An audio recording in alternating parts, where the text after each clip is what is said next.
brutality and suffering, the cruel realities of the Syrian conflict, a people scarred and country ravaged, where rebels and government forces battle for supremacy, while the outside world struggles so far unsuccessfully for solutions. If that was not bad enough, international tension over the conflict has raised the spectre of a proxy war.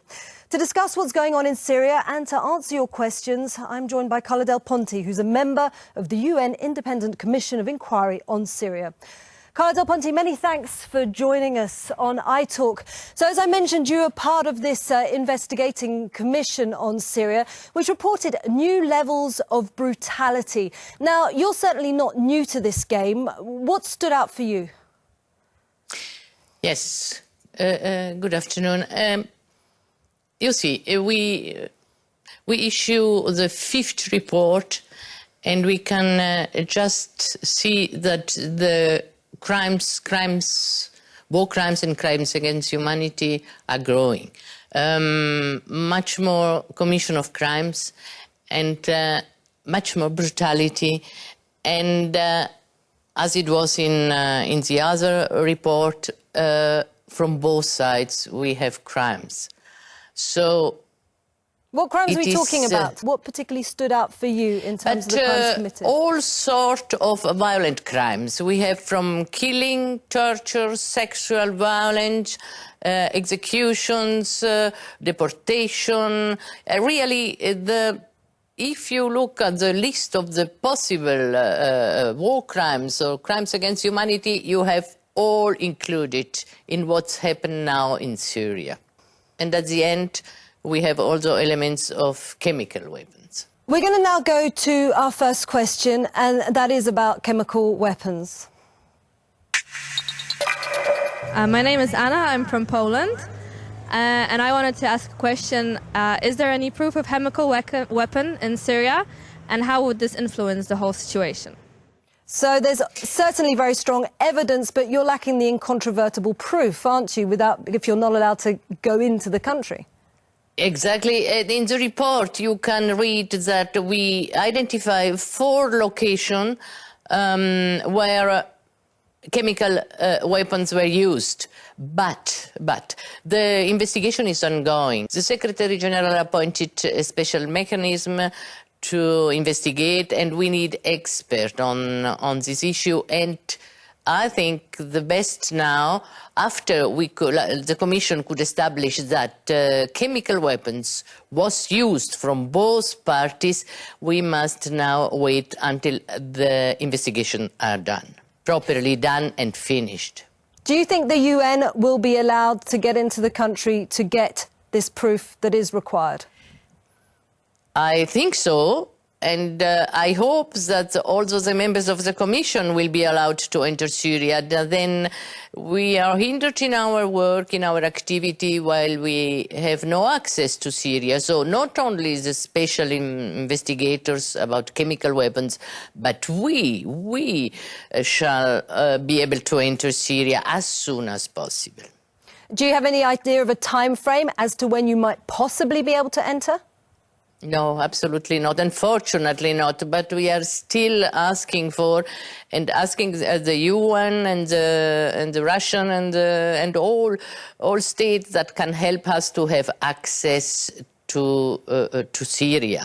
And I hope that when the negotiation Geneva II will start, it will be also an issue to discuss that the Commission will be able to enter Syria. Yes, it is extremely important.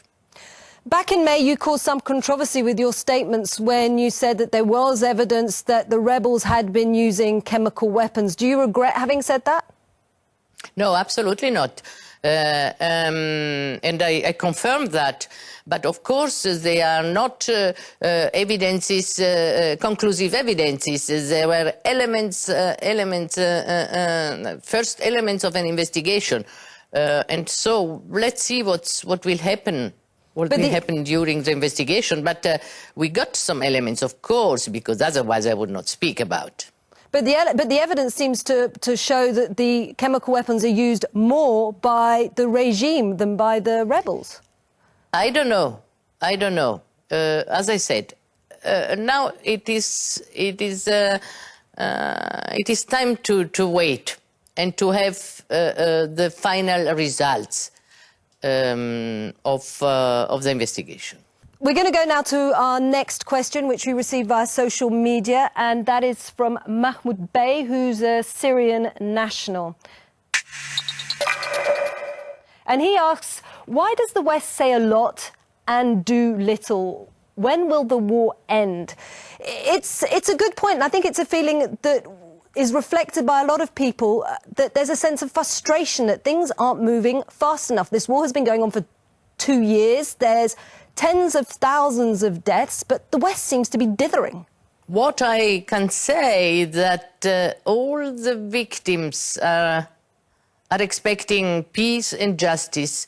And if you think how many people are displaced in Syria, inside Syria, outside Syria, and you have 19 million of inhabitants who are suffering from this civil war, and it is incredible. So I hope that very, very soon it will be possible to obtain peace.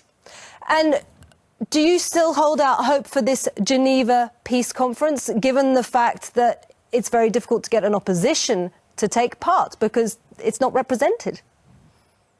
Yes, I read in the press about the difficulties, but I have full confidence in Russia and United States, that are the two countries who organize this conference. So maybe it will take some more time, but I hope really, because the situation is tragic, it's very, very tragic, and the victims are expected, the survivors of the victims are expected to be able to live in a normal life with democracy and particularly with respect of human rights. You've called in the past for the Assad regime to be held accountable at the International Criminal Court. Do you still maintain that? Yes, deferral to justice is also a very urgent element. Unfortunately, the Security Council is not it cannot agree because it needs unanimity. And so ICC, it's not possible if Security Council don't act in this way, in this direction. So it is possible to look at other solutions. It would be a tribunal ad hoc, but I think that the ICC, and we mentioned that in our report, the ICC would be the best solution, in particular for the very high responsible, because after you have also a lot of executors, a lot of low-level perpetrators, and the ICC could not deal with. So it will be national justice or a tribunal ad hoc. So let's see, but I think it is extremely important because in my experience, I know no peace without justice. And I will confirm that, and I hope really that the international community will act very, very soon. Okay, Carla del Ponte, many thanks for joining us. Thank you. iTalk.